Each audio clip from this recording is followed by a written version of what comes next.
எங்கள் மனதைகள் விடுகின்ற பிள்ளைகள் கூட பெரியவர்கள் பொறுத்துக் கொள்வார்கள். அதுக்கு எங்களை ஆராட்டி பாராட்டி வளர்ப்பவர்கள் பொறுத்துக் கொள்வார்கள் என்கின்ற நம்பிக்கையும் எல்லாம் வல்ல அருள்மிகு படவேரிடை மடவாளம்மை உடனாய திருக்கேதீச்சர பெருமானுடைய திருவடி கமலங்களை பணிந்து கொண்டு இந்த மண்ணிலே ஸ்ரீ ஆறுமுகநாவலர் பெருமான், அவருக்கு முதல் ஞானப்பிரகாச சுவாமிகள், அதன் பிறகு காசிவாசி செந்திநாத ஐயர் பெருமான், மாயாவாத தும்சல் தோழரி கதிரவேற் பிள்ளை பெருமான், பண்டிதமணி ஸ்ரீ கணபதி பிள்ளை பெருமானார், பண்டிதர் மு கந்தையா பெருமானார், இப்படி வாழையடி வாழையாக இந்த மண் ஒரு சைவ மண். இந்த மண்ணிலே ஒரு சைவ பாரம்பரியம் ஆன்மீக பாரம்பரியமாக சித்தர் பாரம்பரியமாகவும் தொன்று தொட்டு வழங்கி வருகின்றது. அந்த வகையிலே சிவயோக குரு சுவாமிகள் இந்த மண்ணிலே நச்சிந்தனை என்கின்ற பாடல்களை தேவார திருமுறைகளின் சாரம்சமாக தந்தருளினார். அந்த வகையிலே சிவயோக சுவாமிகளை இந்த மண்ணிலே அறிந்தோர் அறிந்துதான். ஏதோ மண்களிலே எல்லாம் உருவான, ஏதோ நாடுகளில் எல்லாம் உருவான பாபாக்களில் இருந்து அம்மா பகவான்களில் இருந்து ஒவ்வொருவரும் இங்கே வருகை தந்து கொண்டிருக்கின்றார்கள் இந்த மண்ணுக்கு. அவர்களுடைய சமய பாரம்பரியம் கொள்கைகள் எதுவுமே எங்களுக்கு தெரியாது. ஆனால் இந்த மண்ணிலே எங்களுடைய சமய பாரம்பரியங்களை சொன்ன சித்தர்களை நாங்கள் மறந்து கொண்டு இருக்கின்றோம். அவர்களை நாங்கள் கொண்டாட தவறிக்கொண்டிருக்கின்றோம். ஒரு இனம் சிறக்க வேண்டும் என்று சொன்னால் அந்த இனம் தன்னவர்களை முதலிலே உயர்த்த வேண்டும், போற்ற வேண்டும். அந்த இனத்துக்காக வாழ்ந்த மகான்களை மறந்துவிட்டு எங்கிருந்தோ வருபவர்களுக்கெல்லாம் கும்பாபிஷேகங்களும் கோயில்களும் எழுப்பிக் கொண்டிருந்தால் அந்த மகான்கள் இந்த மண்ணிலே எங்களுக்காக தங்களை தியாகியாக்கி தங்களை வருத்தி வாழ்ந்த மகான்களுக்கு என்னுடைய சாபங்களுக்கு கிடைக்காதா? அந்த சாபத்தின் விளைவுகளைத்தான் இந்த மண் அனுபவித்துக் கொண்டிருக்கின்றது. இந்த மண்ணிலே எவ்வளவோ வளங்கள் இருக்கின்றது. நீர்வளம் உண்டு, நிலவளம் உண்டு, மாணிக்க கங்கை உண்டு, பாலாவி உண்டு. வடக்கிலிருந்து தெற்கு வரை தமிழரினம் நன்றாக வாழ்ந்த வரலாறு உண்டு. ஏன் விழுந்ததென்று ஒருபோதும் நாங்கள் சிந்திக்கின்றோம் இல்லை. எங்களுடைய மகான்களை நாங்கள் மறந்து விட்டோம். அவர்கள் எங்களுக்கு செய்த தியாகங்களை மறந்து விட்டோம். ஸ்ரீ ஆறுமுகநாவலர் பெருமான் சொல்கின்றார், எனக்கு தோட்டம் துறவுகள் எல்லாம் உண்டு, நான் அரச உத்தியோகம் பெற்றிருக்க முடியும், அவற்றையெல்லாம் அரச உத்தியோகம் பெற்றிருக்க முடியும், நல்ல சீதனத்தோடு கல்யாணம் செய்திருக்க முடியும், அவற்றையெல்லாம் விட்டுவிட்டு நான் செய்த தியாகங்களுக்கு என்னை புறச்சமயத்தவர் கூட மதிக்கின்றார்கள், ஆனால் என் சமயத்தவர்கள் மதிக்கின்றார்கள் என்றார். இன்று நேற்று எங்களுடைய இந்த அறநெறி வகுப்புகள் சம்பந்தமாக அவர்களை தயார்படுத்துவது சம்பந்தமாக முந்த நாள் தொடர்ச்சியாக இரவு டியூட்டி, காலை டியூட்டி என்றெல்லாம் முடித்துவிட்டு மொத்தம் 18 மணித்தியாலம் பணி செய்துவிட்டு நாங்கள் வந்து இந்த பிள்ளைகளுக்கு தயார்படுத்தி பணியை செய்தோம். இதை பல மருத்துவர்கள் பின்னேரங்களிலே 4 மணியிலிருந்து 9 மணி வரையும் கிளினிக் செய்துதான் உழைத்துக் கொண்டிருக்கின்றார்கள். என்னை போன்றவர்களும் அதனை செய்ய முடியும். என்னுடைய மனைவி, பெற்றார், உற்றார் இதை கேட்க முடியும். அவற்றையெல்லாம் அவர்கள் கேட்காத அளவுக்கு அவர்கள் எல்லோரும் என்னை மதிக்கும் வரை இந்த மண்ணிலே போன்றவர்களுக்கும் ஒரு இடம் இருக்கும். ஆக இதனை நாவலர் பெருமான் வருந்தி சொல்லும் போது இந்த சைவ உலகம் மறந்து விட்டது. நம்போன்றவர்கள் சொல்லும் போது தலைக்கணம் என்று சொல்லி அதை அடைத்துவிடும். ஆயினும் சொல்ல வேண்டியது கடல். எங்களுடைய மண்ணிலே நாங்கள் எங்களுடைய சமயத்தை, எங்களுடைய பண்பாட்டை நாங்கள் நல்லபடி வளர்க்க வேண்டும். அப்படி என்கின்ற ஒரு சிந்தை என்கின்ற ஒரு எண்ணம் எங்களுடைய நெஞ்சிலே குடிகொண்டிருக்கின்றதனால் தான் இந்த மண்ணுக்காக, எங்களுடைய இனத்திற்காக, எங்களுடைய சமயத்திற்காக, எங்களுடைய சமயத்தின் பேரை எங்களுக்கு மறந்து விட்டது. ஆக எங்களுடைய சைவ சமயத்திற்காக நாங்கள் எங்களாலான பணிகளை எவ்வளியிலெல்லாம் செய்யலாம் என்று சிந்தித்துக் கொண்டிருக்கின்றேன்.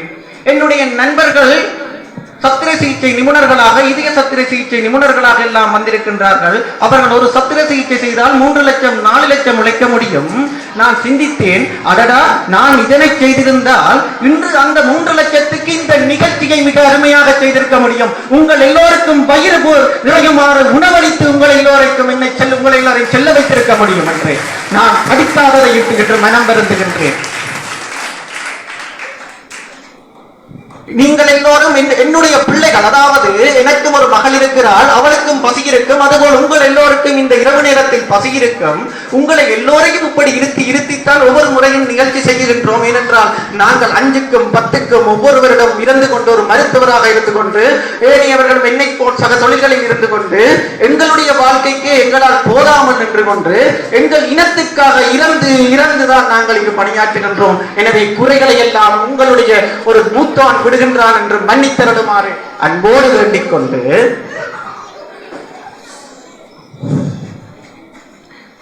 இந்த மண்ணிலே ஒரு வரலாறு, அண்மையில் நடந்த அண்மை காலங்களில் விளங்கிய ஒரு வரலாறு.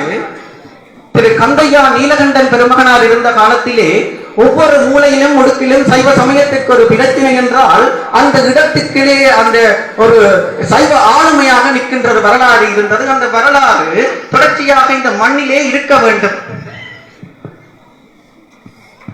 எங்களுடைய வடுக்குநாறு மலையிலிருந்து ஒவ்வொரு இடங்களிலும், குருந்தூர் மலை, வடுக்குநாறு மலை, ஒவ்வொரு இடங்களிலும் நாங்கள் எங்களுடைய வரலாறுகளை இழந்து கொண்டிருக்கின்றோம். ஆக இவற்றையெல்லாம் சரி செய்வதற்கு முதல் எல்லோரும் சொல்வார்கள், மகாத்மா காந்தி ஆன்மீகத்தில் நின்று இறைவனை வழிபட்டார், அவருக்கு அவருடைய லட்சினை கிடைத்தது, அவர் என்னத்தை சிந்தித்தார், அவர் சாதிக்கக்கூடியதாக இருந்தது. நாங்கள் எங்களுடைய மகான்களை மறந்து, எங்களுடைய இறைவனை மறந்து, எங்களுடைய சமய நூல்களை மறந்து, எங்களுடைய சமய மரபை மறந்து நிற்கின்றோம். ஆக இந்த மண்ணிலே இன்னும் சைவ தலைமைகள் உருவாக வேண்டும். ஒவ்வொரு சைவ தலைமைகளும், அதாவது நாங்கள் ஏன் இன்று அவ்வளவு பிள்ளைகளுக்கு முன்வைத்து அவர்களை வெட்டி செய்தோம் என்றால் நாளைக்கு நான் இறந்து விடலாம். ஒவ்வொரு முறையும் வாகனத்தில் தான் செல்கின்றேன், சில வழிகளில் தொடர்ச்சியாக இப்படித்தான் பணி செய்து வரும்போது நித்திர கலக்கம் வரும். ஆக ஹைவேயில் செல்லும் போதெல்லாம் வரும்போதெல்லாம் நான் நினைக்கின்றேன், சிவபெருமான் இந்த மண்ணிலே சைவ சமயத்தை எனக்கென்ன பொறுப்பு கொடுத்திருக்கின்றாரோ அது செய்ய முடியும் வரையும் என்னை உயிரோடு வைத்திருப்பார். அந்த துணிவோடுதான் நாங்கள் இவ்வளவு சமூகப்படி, அதாவது எங்களுடைய மருத்துவ பணியினுடைய சுமைக்குள்ளும் என்று செய்து கொண்டிருக்கின்றோம். ஆனால் நாளைக்கு அந்த பணி விதிக்கப்பட்ட விதி வந்து முடிந்து விட்டால் என்னுடைய இனத்தில் இன்னொரு பிள்ளை சைவ சமயம் என்று ஒன்று எழுந்து வர வேண்டும். எங்களுடைய சமயம் சைவ சமயம் என்று சொல்ல தெரிந்திருக்க வேண்டும். எங்களுடைய சமய நூல்கள் மெய்கண்ட சாத்திரம், பன்னிரு திருமுறை என்று சொல்ல தெரிந்திருக்க வேண்டும்.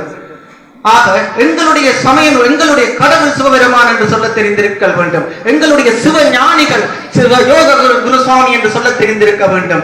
ஆக நாளை ஒரு பிள்ளை இந்த இடத்திலிருந்து எழுந்து வரும். எனக்கும் மரணம் உண்டு.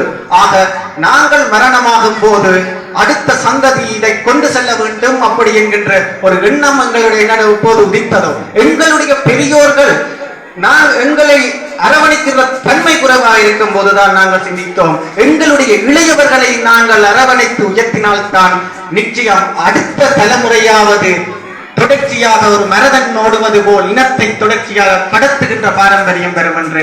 அதனால் தான் பிள்ளைகளை வைத்து செய்தோம். இந்த பிள்ளைகள் ஏதேனும் குறைகள் விட்டிருந்தால் அவற்றையெல்லாம் மன்னிக்க வேண்டும் என்று கூறி அடியினுடைய உரையின் முடிவாக சில விடயங்களை சொல்லி எங்களுடைய சைசாபுரத்திலே மெய்கண்டார் சைவ சமய அறநெறி பாடசாலை என்று தொடங்கினோம். அது தொடங்க முதல் சைசாபுரவிலே ஒரு அறநெறி பாடசாலை நடந்தது, அறிவொளி அறநெறி பாடசாலை என்று.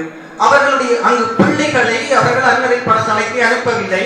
அதனால் அந்த அறநெறி பாடசாலை சிறப்பாக நடைபெற முடியாமல், அவர்களால் நடத்த முடியாமல் கைவிடப்பட்டது. அதற்குரிய காரணத்தை நான் ஆராய்ந்தேன். அந்த பிள்ளைகளை, அதாவது ஞாயிற்றுக்கிழமைகளிலே தான் பெற்றோர்கள் ஓய்வு இருக்கின்றார்கள். அன்று 5 வயது 6 வயது 7 வயது 8 வயது பிள்ளைகள் தான் கைப்பிடித்து கூட்டிக் கொண்டு போய் பஸ்ஸிலேயோ பக்கத்திலே இருக்கின்ற பாடசாலை கூட பஞ்சிப்படுகின்றார்கள். அது நியாயம் என்று விளங்கியது. அவர்களும் பெற்றோர்களும் வேலை செய்து களைத்துத்தானே அந்த நாட்களில் இருக்கின்றார்கள். எனவே அவர்களுடைய இடத்திலேயே ஒரு அறநெறி பாடசாலை நடத்த வேண்டும் என்று சிங்கள பாடசாலை, அந்த இடத்திலேயே இருக்கிற ஒரு சிங்கள பாடசாலையிடம் சென்று அவர்களிடம் அனுமதி பெற்று, அவர்களுக்கு சட்ட ரீதியாக திணைக்களத்தின் அனுமதி பெற்று ஒவ்வொரு வகுப்புக்கும் 2500 ரூபாய் அப்படி என்கின்ற அந்த வலய திணைக்களத்தால் நிர்ணயிக்கப்பட்ட பணத்தை கொடுத்து நாங்கள் நடத்த தொடங்கினோம். ஆனால் துரதிர்ஷ்டவசமாக எல்லா இடத்திலும் அதிகமாக பணம் கேட்கின்ற மரபு, சட்டத்துக்கு மீறி கேட்கின்ற மரபு இருக்கின்றது. அதனை இலங்கை சைவ நெறிக்கழகம் எந்த வகையிலும் செய்ய முடியாத ஒரு நிலை இருந்தது. ஏனென்றால் நாங்கள் எல்லாவற்றுக்கும் பட்டிச்சீட்டுகளை பேண வேண்டிய ஒரு கடப்பாடு இருந்தது. எனவே எங்களுக்கு வகுப்பு 3 கூடியது. 60 பிள்ளைகள் வர தொடங்கினார்கள். 60 பிள்ளைகள் வர 3 வகுப்புக்கு 7500 ரூபாய் கேட்கப்பட இது சரிப்பட்டு வராது என்று விட்டு, அதாவது ஒரு வகுப்புக்கு 7,000, ஒரு ஞாயிற்றுக்கிழமைக்கு 7,500. அப்போது சிந்தித்தோம், ஒரு மாதத்துக்கு 30,000 ரூபாய், ஆக 25,000 ரூபாய்க்கு சொய்சாபுரவிலே எங்கள் பால் அன்புடைய ஒருவர் வெளிநாட்டில் இருப்பவர் எங்களுக்காக தன்னுடைய வீட்டை வாடகைக்கு தந்தார். இன்று சொய்சாபுரவில் கீழே, அதாவது நிலத்தோடு இருக்கின்ற வீடுகளுக்கு அதை விட அதிகமாகத்தான் அந்த விலை இருக்கின்றது. ஆனால் நாங்கள் கேட்டதற்காக அவர்கள் குறைத்து தந்தார்கள்.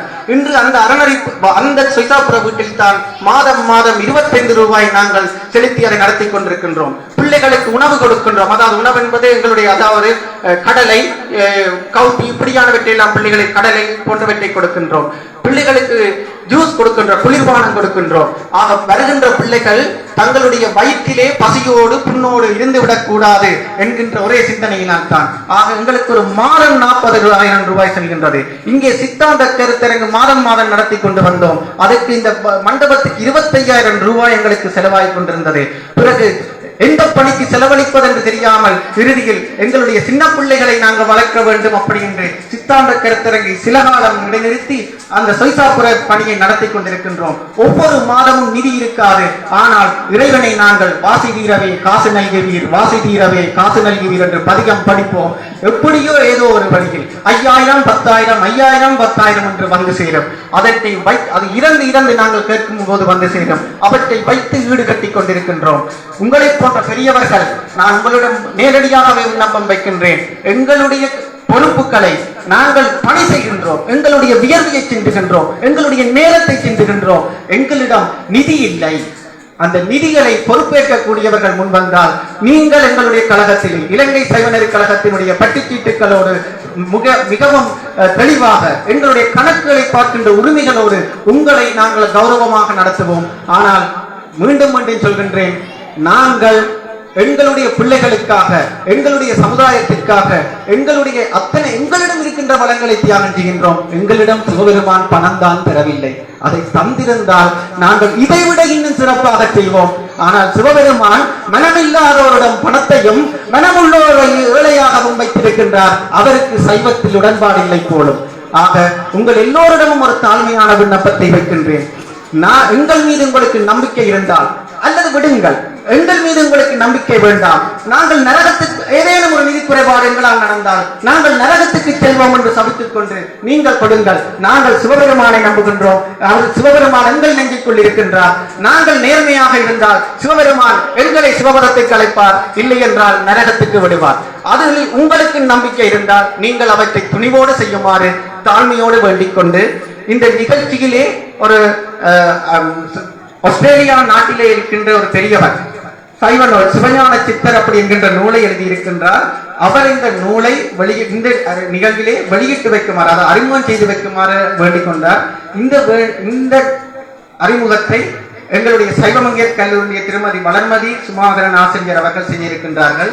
இந்த நிகழ்வுகள், இந்த சிவயோக சுவாமிகளுக்கு குரு பூசை நடக்க பல இடங்கள் இருந்தாலும் மாணவர்களை எல்லாம் அழைத்து செய்ய வேண்டும் என்கின்ற போது அதற்குரிய வரவேற்பு குறைவாக இருந்ததனால் இலங்கை சைவநெறி கழகம் செய்ய வேண்டும் அப்படி என்கின்ற அந்த திருவருள் ஆணையை அதிர்ட்டித்தலை செய்து எங்களை எல்லாம் வழிப்படுத்தி திருமதி வளர்மதி சுமாதரன் ஆசிரியர் அவர்கள் தான் இந்த பெரிய வெற்றிக்கு, இந்த பெரிய நிகழ்ச்சிக்கு, பிள்ளைகளாகிய உங்கள் எல்லோருக்கும் இன்று இந்த நிகழ்ச்சி பயனுடையதாக இருந்தால் அது அவருடைய தியாகம் தான் என்று கூறி அவருக்கு நன்றி பாராட்டி அவரை கௌரவிப்பதற்காக இந்த மண்ணிலே சைவமும் தமிழும் சீரும் சிறப்புமுடன் விளங்குவதற்காக பாடுபட்டு சிவபதம் மீறிய திரு கந்தையா நீலகண்டன் பெருமானாருடைய இல்லத்தரசியார் திருமதி சசிதேவி நீலகண்டன் அம்மையார் அவர்களை அன்போடு அழைக்கின்றோம். எங்களுடைய வளர்மதி சுமாதரன் ஆசிரியர் அவர்களுக்கு திருமதி வளர்மதி சுமாதரன் ஆசிரியர்களுடைய சிறு கௌரவத்தை வழங்கி வைக்குமாறு வேண்டிக் கொள்கின்றோம்.